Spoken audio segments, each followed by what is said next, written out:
Bom dia a todos, graça e paz do Senhor Jesus seja com todos nós.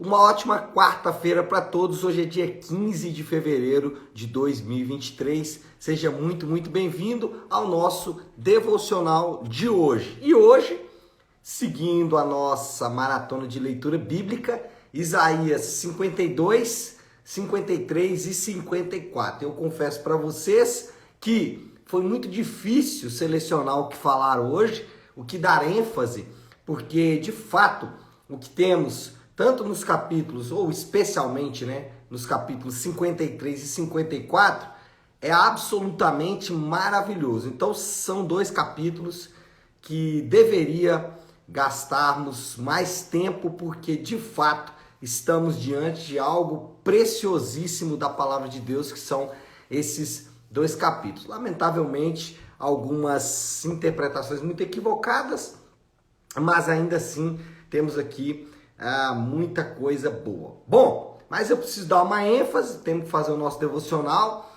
e eu separei alguns versículos do capítulo 53. Na verdade, separei 4 versículos, eu quero ler esses versículos, e aí depois a gente vai então conversar sobre cada um deles. Primeiro versículo é o versículo 4. Nós vamos ler o 4, o 8, o 10 e o 11. Então vamos lá, começar com o 4. Certamente ele tomou sobre si as nossas enfermidades e levou sobre si as nossas doenças. Contudo, nós o consideramos castigado por Deus atingido e afligido. Agora, versículo de número 8.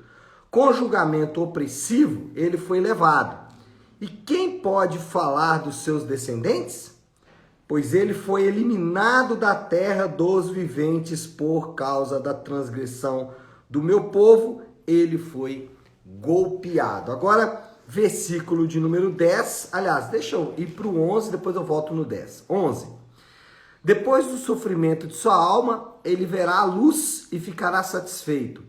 Pelo seu conhecimento, meu servo justo justificará muitos e levará a iniquidade deles. E agora, versículo de número 10 diz assim: Contudo, foi da vontade do Senhor esmagá-lo e fazê-lo sofrer. E, embora o Senhor tenha feito da vida dele uma oferta pela culpa, ele verá a sua prole e prolongará seus dias, e a vontade do Senhor prosperará em sua mão. Bom, temos aqui o que eu chamei da estrada gloriosa do Senhor. Mas antes de entrar nela propriamente dita, vamos fazer aqui um contexto.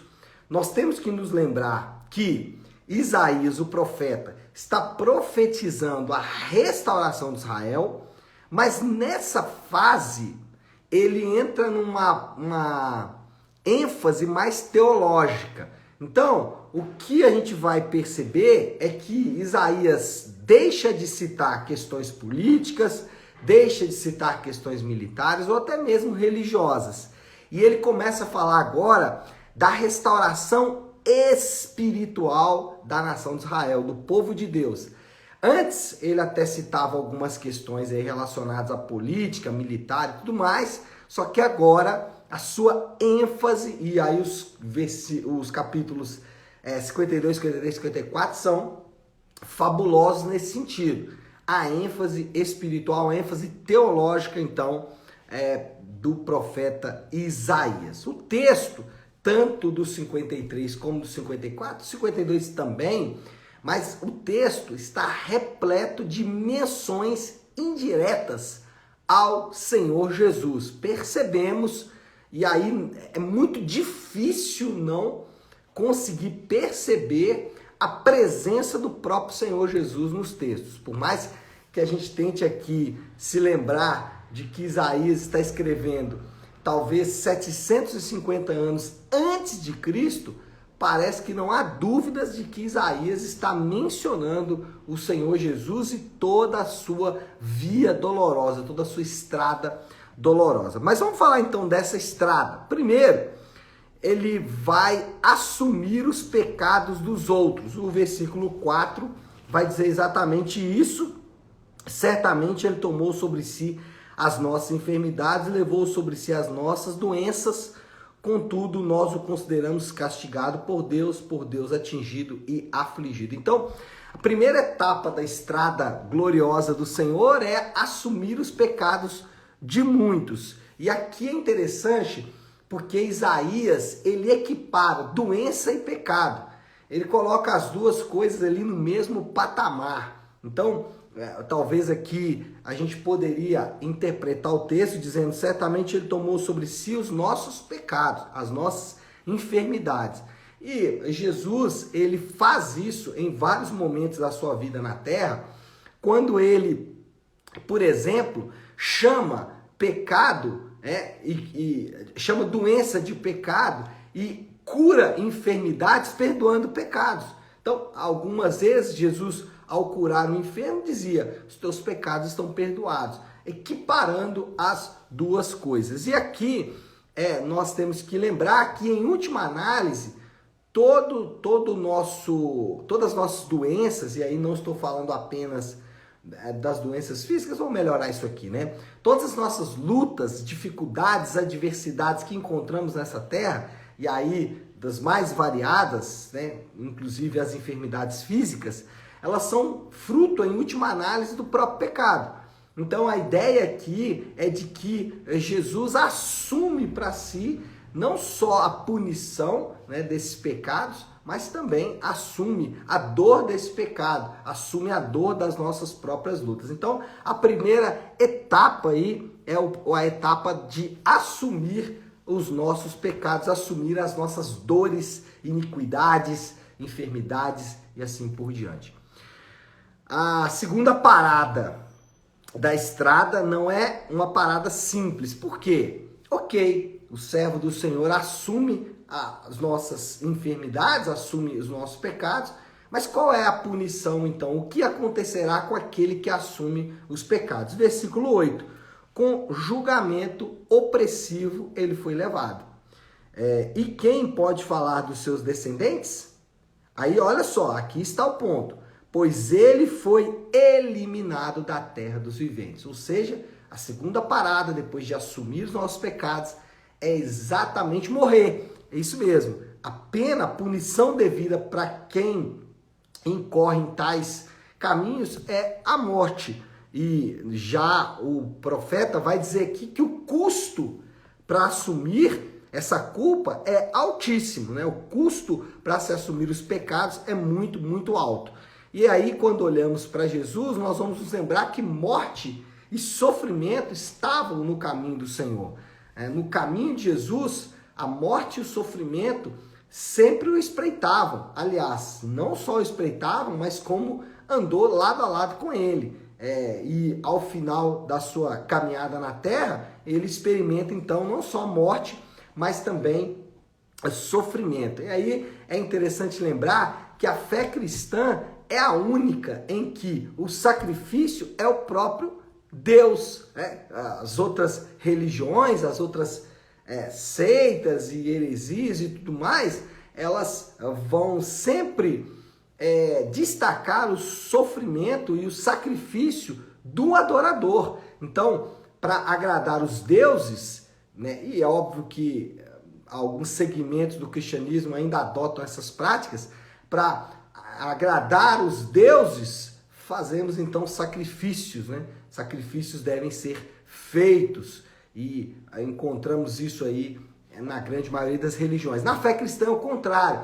Quem faz o sacrifício é o próprio Deus. E isso é significativo para mim e para você, porque na fé cristã os crentes vivem a sua verdadeira história de amor. Literalmente, o príncipe no cavalo branco que vai buscar a sua noiva, vai buscar a sua princesa, é tão real na fé cristã como não poderia deixar de ser. Então, o segundo ponto é esse, a segunda parada nessa estrada gloriosa é a morte daquele que assume os nossos pecados. Mas ele não ficou morto, ele viu a luz. Versículo 11 vai dizer isso. Depois do sofrimento da sua alma, ele verá a luz. e ficará satisfeito. Pelo seu conhecimento, meu servo justo justificará muitos e levará a iniquidade deles. Uau! Glória a Deus! Ele morreu, assumiu os nossos pecados na primeira parada, morreu na segunda parada, mas na terceira parada ele ressuscitou. A estrada do Senhor, a gloriosa estrada do Senhor não termina na cruz, ou não termina na morte, mas sim na ressurreição. E é interessante que ele viu o seu trabalho, ele viu a luz e ficou satisfeito. Em outro ponto, fala exatamente que ele viu o penoso trabalho de sua alma e ficou satisfeito. Jesus, ele não ficou por muito tempo no túmulo, nós sabemos disso.